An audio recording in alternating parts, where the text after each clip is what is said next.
Hello friends, my name is Sachin and I am an advocate. आज की video आज की वीडियो का टॉपिक है एग्रीकल्चर इनकम का हमारी टैक्स लायबिलिटी पे क्या इम्पैक्ट पड़ता है। ये वीडियो बनाने का मेरा मकसद मेन इसलिए है क्योंकि मुझे अक्सर क्लाइंट आके पूछता है कि एग्रीकल्चर इनकम तो टैक्स फ्री है जी, फिर हमें इसका टैक्स क्यों पड़ रहा है। तो मैं ये सारे सभी के लिए क्लियर कर रहा हूँ, इसलिए मैं छोटी सी वीडियो बना रहा हूँ इसके ऊपर। तो सबसे पहले मैं आपको ब्रीफली बता दूंगा कि एग्रीकल्चर इनकम होती क्या है। कोई भी प्रोड्यूस जो हमारी लैंड में होता है, जैसे किसी भी तरह की फसल, उसका जो इनकम होती है वो एग्रीकल्चर इनकम है। और अगर हम अपनी लैंड को खुद हार्वेस्ट ना करके किसी और को दे रहे हैं लीज पे, तो उससे जो लीज आती है वो भी एग्रीकल्चर इनकम है, जिसको पंजाबी में हम ठेका बोलते हैं। और अगर हम एग्रीकल्चर प्रोड्यूस को रखने के लिए कोई फार्म या बिल्डिंग यूज कर रहे हैं, तो उससे भी जो इनकम हो रही है वो भी एग्रीकल्चर इनकम में आती है। और एग्रीकल्चर इनकम में अगर आप खुद खेती कर रहे हो या फिर आप ठेका ले रहे हो, उसकी टैक्स लायबिलिटी के बारे में हम अलग से किसी वीडियो में डिस्कस करेंगे। तो आज हम डिस्कस करेंगे कि एग्रीकल्चर इनकम टैक्स से एग्जम्प्ट है और इसका टैक्स लायबिलिटी पे क्या फर्क पड़ता है। देन एग्रीकल्चर इनकम, जैसे मैंने पहले ही आपको बताया कि टोटली एग्जम्प्ट है। बट अब जब नॉन एग्रीकल्चर इनकम और एग्रीकल्चर इनकम दोनों आपस में मिलती हैं, तो एक पार्शियल इंटीग्रेशन रूल अप्लाई होता है। इस रूल के बारे में आज हम डिटेल में समझेंगे। इसमें क्या है, जब एग्रीकल्चर इनकम और नॉन एग्रीकल्चर इनकम आपस में मिलती हैं तो स्लैब पुश होती है। जैसे अगर अब एग्रीकल्चर इनकम नहीं है तो हमारी इनकम जो है, टैक्सेबल इनकम जो है वो 3 लाख तक है, तो उसमें हमें टैक्स नहीं पड़ रहा। उस केस में एग्रीकल्चर इनकम आप जितनी मर्जी ऐड करते रहो, आपको टैक्स नहीं पड़ेगा। बट इन केस आपकी नॉन एग्रीकल्चर इनकम टैक्सेबल है, मीन्स किसी स्लैब में आती है, 5% में आती है, 20% में आती है या 30% में आती है, उस केस में क्या है, उस केस में जब आप एग्रीकल्चर इनकम को ऐड करते हो तो टैक्स निकालने के लिए एक बार हमें उसकी टोटल इनकम की स्लैब देखनी पड़ती है। आइए डिटेल में समझते हैं इसको। इसमें क्या है,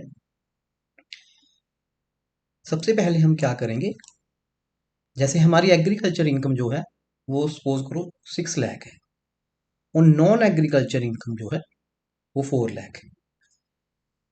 ओल्ड रजीम जो करंट ईयर फाइनेंशियल ईयर 24-25 की थी, तो ओल्ड रजीम में बेसिक एग्जम्पशन लिमिट थी 2.5 लाख। तो हम सबसे पहले टैक्स निकालेंगे टोटल इनकम के ऊपर, जिसमें एग्रीकल्चर इनकम और नॉन एग्रीकल्चर इनकम को जोड़ के टैक्स निकालेंगे। सपोज कीजिए ये 6 लाख हमारी एग्रीकल्चर इनकम है और 4 लाख नॉन एग्रीकल्चर इनकम है, ये होगी टोटल 10 लाख। और 10 लाख पे हमें टैक्स लग रहा है 1,12,500। सेस वगैरह जो भी है वो एक्स्ट्रा रह जाती है। और दूसरा, मतलब टैक्स का इम्पैक्ट देखने के लिए हम क्या करेंगे, एग्रीकल्चर इनकम उतनी ही रखेंगे 6 लाख, और इसमें सिर्फ जो बेसिक एग्जम्पशन लिमिट है 2.5 लाख, उसको ऐड करके टैक्स निकालेंगे 8.5 लाख।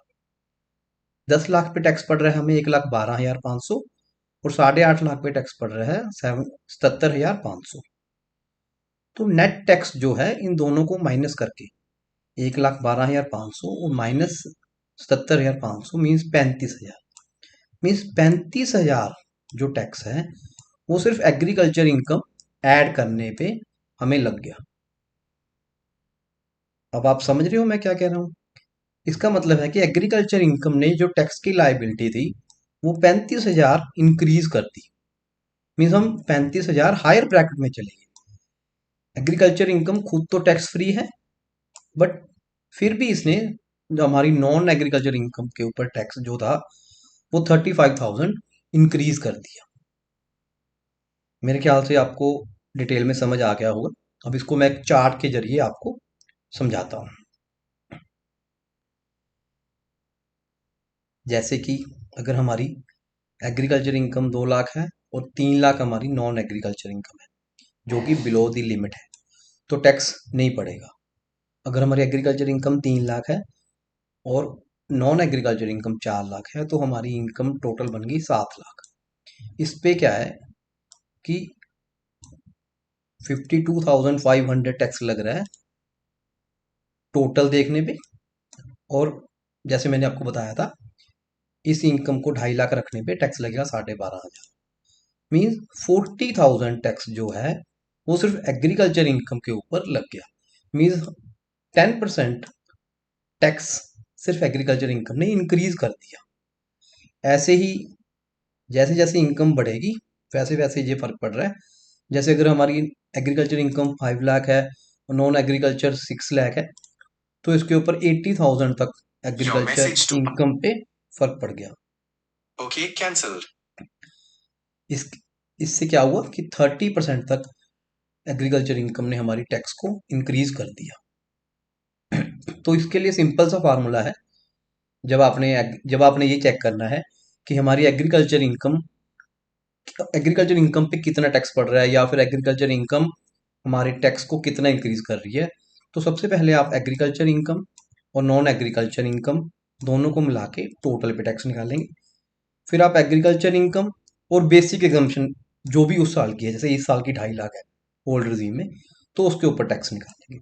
और फिर इसका टैक्स में से ये इसके टैक्स में से इसका टैक्स निकाल देंगे और जो टैक्स नेट नेट टैक्स आएगा माइनस करके वो एग्रीकल्चर इनकम के ऊपर टैक्स पड़ रहा है। तो अब आप समझ गए कि हमारी एग्रीकल्चर इनकम जो है वो टैक्स फ्री होने के बावजूद पार्शियल इंटीग्रेशन रूल के जरिए हमारी टैक्स लायबिलिटी को इंक्रीज कर देती है। अगर इसके बारे में कोई भी क्वेश्चन होगा तो प्लीज़ मुझे कमेंट सेक्शन में पूछ सकते हो। Thank you.